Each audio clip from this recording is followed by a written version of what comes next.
Bom, boa tarde a todos. Hoje é 19 de maio de 2020. Eu sou o professor Carlos André, professor de História, e estamos preparando materiais para preparar não só os nossos alunos da rede pública de ensino do estado do Pará, mas todos aqueles que possam estar assistindo os nossos vídeos e se beneficiando com isso. Lembrando que os vídeos apresentados, eles não são suficientes para o estudo dos senhores, tá? Os vídeos, eles servem como mais uma ferramenta de ensino, tá certo? Então, serão gravados vários vídeos de diversos assuntos. Para começar, vamos falar de um assunto de extrema importância, que também sempre vem nas provas do Enem, que é o fenômeno da polis. O que seria a polis? A polis ela foi criada lá na Grécia Antiga, ainda lá pelo século 8 antes de Cristo, e eram cidades-estados. O que é uma cidade-estado? É uma cidade que ela é independente uma da outra. Ora, imaginem a Grécia Antiga, no século 8 a.C., com diversas cidades-estados, com dezenas de cidades-estados. Só que cada uma delas era independente uma das outras. Professor, como é que era essa independência uma das outras? Vamos lá. Cada cidade-estado, ela tinha a sua forma de governo, a sua forma de administração, de economia, tinha as suas peculiaridades religiosas, enfim, eram completamente independentes uma das outras. O que uma fazia, não necessariamente a outra fazia. E entre essas diversas cidades-estados, ou seja, essas polis que se formaram na Grécia Antiga, duas foram as mais importantes. Duas ganharam destaque. E justamente essas duas, sempre são temas de provas e vestibulares. Quais são? Atenas e Esparta.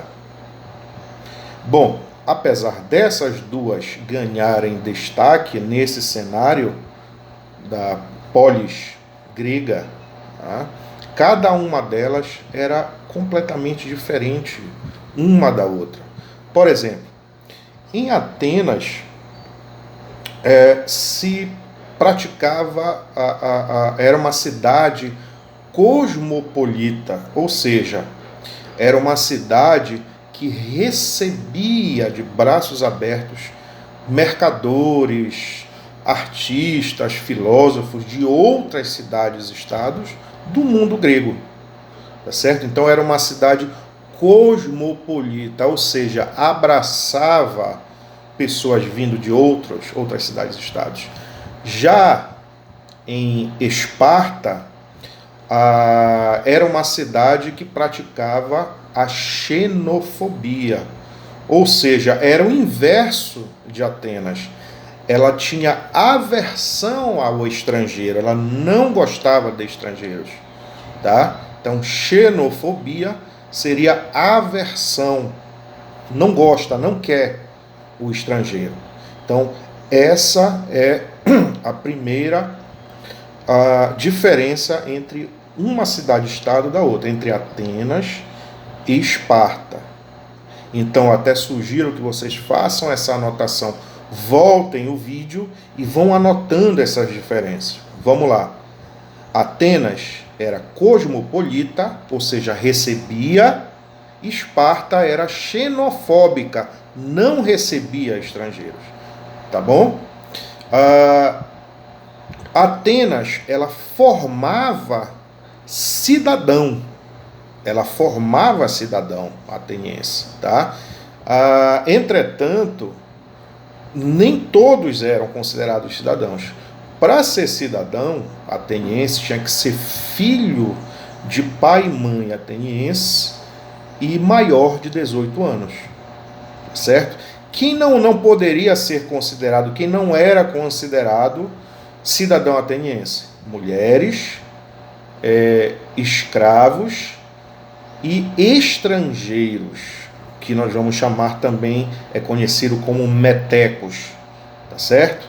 Então, essa classe, ela não era considerada cidadão. Então, percebam que existe uma diferença entre a forma de ser considerado um cidadão ateniense, lá na sua essência, da forma como nós, aqui no Brasil, consideramos um cidadão, tá certo?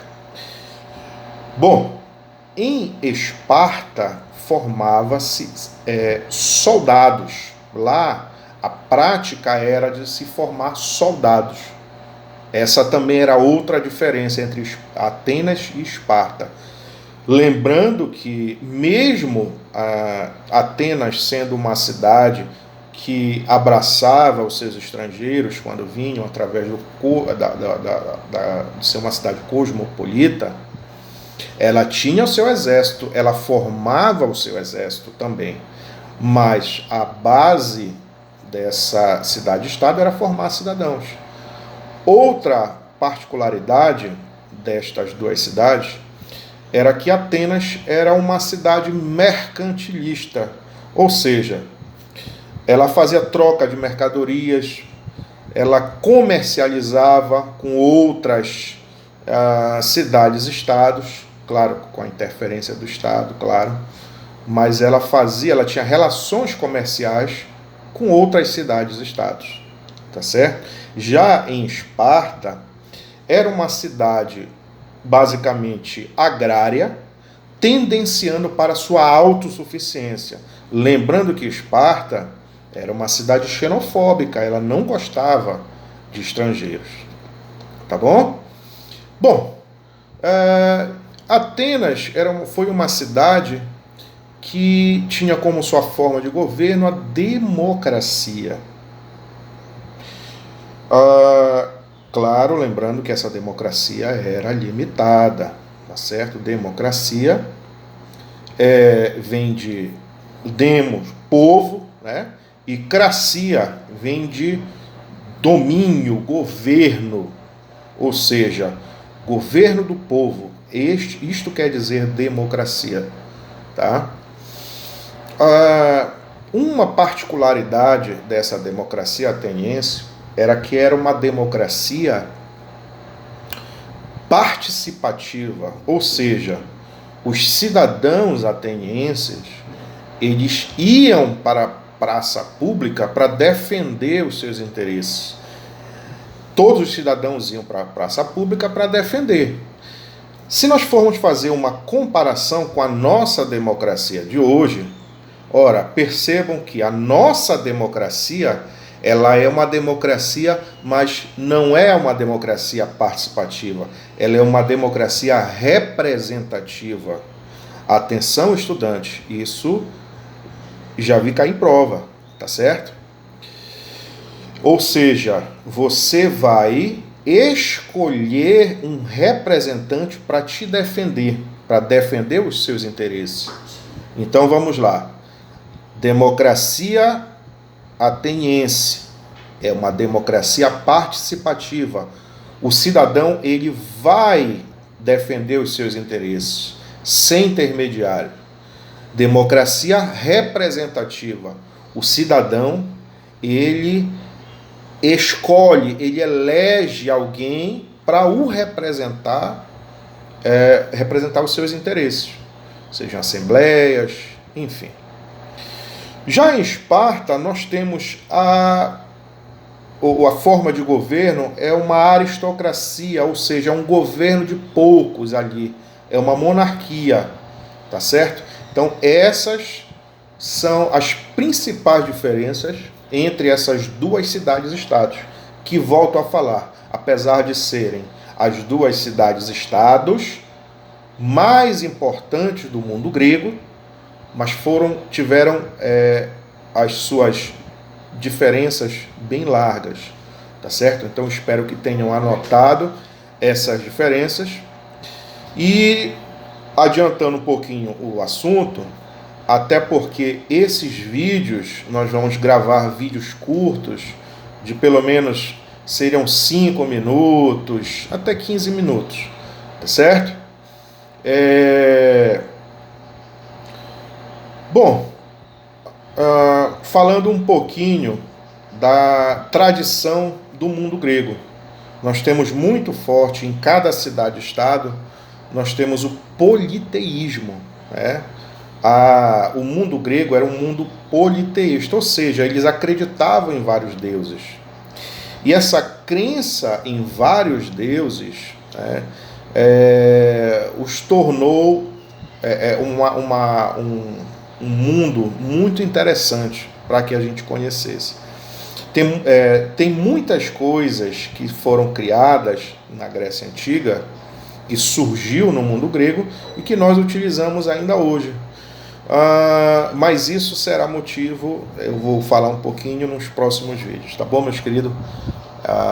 Espero que tenham gostado aí, uma boa tarde a todos.